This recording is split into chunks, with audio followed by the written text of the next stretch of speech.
two strong parties, TNA, URP, come together, you forget about them, now it's Jubilee.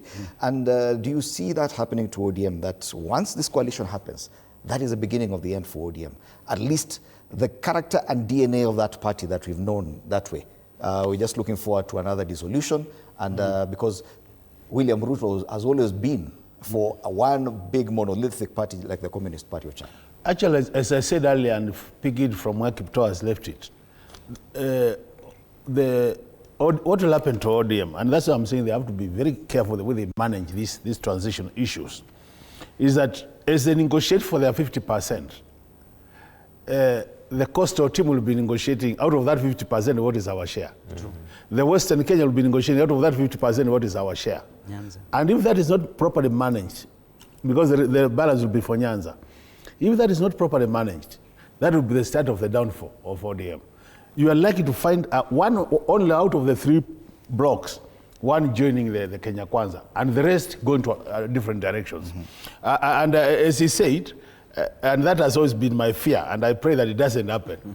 That might be the start of having only a small ODM from 80 MPs to about 20 or that if they don't manage well. And I've said that many times. So if I were the leader, Oburu, I would do what Kipto is saying. Oburu should be able to say, to maintain the coastal bloc and the western bloc, he should be more willing to give more to those 2 blocks than the Nyanza bloc. In that case, then he will be able to retain ODM. And Nairobi also. And Nairobi also, because Nairobi is also a serious bloc for ODM. Otherwise, if he says the Nyanza bloc more shares or higher percentage, these others can easily actually exit to another area. And depending on how they manage that. You're right. Maybe I forgot something just to add on that. Another point of conflation we've forgotten will be zoning. This is where the real fight will be. Because UDA, as it stands now, once it swallowed ANC, UDA would be making a case for Western. UDA would want also to carry on board some of the rebels.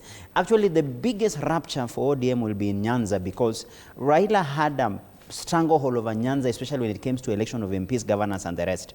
Absent Raila, you see an opening up of a space. And UDA would want to take a chance to nominate candidates. Evans Kidero, for example, has formally declared to run on UDA ticket. You have Musalia saying it clearly that zoning is anti-democratic. I feel the coalition talks will be make or break for ODM on matters zoning. How much can the coalition accept a zoning methodology where you say it's only ODM to run here? Yes. Very difficult to sustain. And that is one of the demands I've seen here. I think it's on the dailies today. Very difficult to achieve. And as we'll be negotiating about the percentages, the biggest mess will be in zoning. Yes, Kaluma says zoning is not negotiable in ODM UDA talks. It's there on page 8.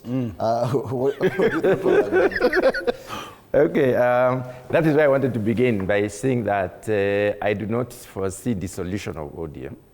That is my own view, because that will weaken the control of what happens thereafter, the post coalition state of the party itself.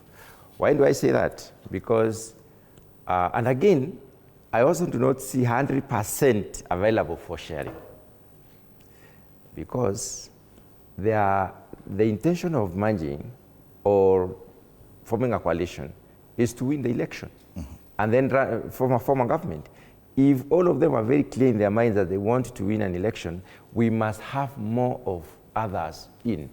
So I believe the negotiations will, first of all, set aside some proportion for those others. Agreed upon. Then they come back now to what remains between UDA and ODM. And then within the ODM, there must be satisfaction between the different factions of ODM so that we don't introduce cracks in the process. So, you know, it's a very interesting conversation you're having, because we're almost talking about shareholding. It is. And the one, Rafael Munyao, here says they want to split our national cake into 2. Why then castigate Mr. Gachagua? They're talking about shares. But you know, parties are there to, I think I want Kenyans to be realistic. Let us not pussyfoot around this, because it's a fact. Political parties are formed with a clear, direct intention of owning the political and governance space, which involves sharing of seats. Why then do we have MPs competing? So why do we have a party? Criticizing that comment by Gachagua is Gashagua's actually the criticism around Gachagua was on matters development, not issue about representation. For Gachagua, his mantra was, what vote did you bring to this government? And therefore it dictates the amount of development you get, which is different from saying we are political parties competing for positions with a view of forming government. Right. And Fred, as I've mentioned, we need to be alive to the reality that in Kenya now going forward, coalitions are a mainstay. One of the reasons why you find the Gen Z conversation is kind of lost as we get into the 2027 election matrix is because the initial movement for 2024 Gen Z protest came with a what I call a puritanical mindset.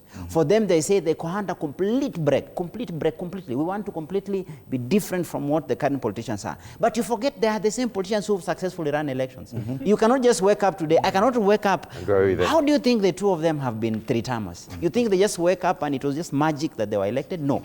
You have to run the grind. I want to encourage this. I've seen, for example, Bangladesh, if we are to compare the two countries. Bangladesh have had their revolution, a similar one like our Gen Z.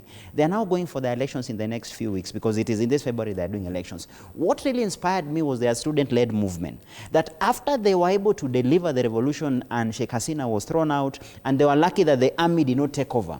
The army negotiated with the same civilian leaders to come up with an interim leadership led by a former Nobel laureate, Professor Yunus.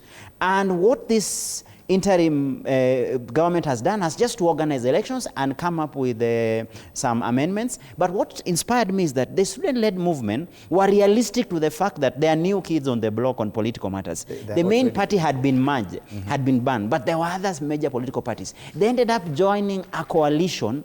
They are now in one of the major, because there are two coalitions competing for seats. They are now part and parcel of another major coalition that has been in operation for almost 40 years. What that means is that if that side of their coalition wins, as a student-led movement, they will be having a seat at the table. This shareholding we are referring to on matter seats and in terms of places of power. I feel if there was one thing to take from post-24 Gen Z in Kenya, I wish as a young people we would accept the realities. You partner as you grow, as you progress. Because even as ODM fights for its space, it is basically from the knowledge that you have an incumbent presidency. If you can ride on that and survive as a party, and I feel, for example, what I agree with Mutunga is that ODM may not implode per se. I've just said the nature of gerrymandering, and the main sell for ODM at the moment is that they are lucky to have the head of coalition being the president, who so far so good has proven to be a master of negotiations when it comes to the parties. Otherwise, it will be a different case altogether. All right. Yeah. We have about 10 minutes to go, and I think it's only right that you also make consideration for the other side. We've talked a lot about UDA, ODM, and the other side. But, Bwana Makali Mulu, we are struggling to find headlines.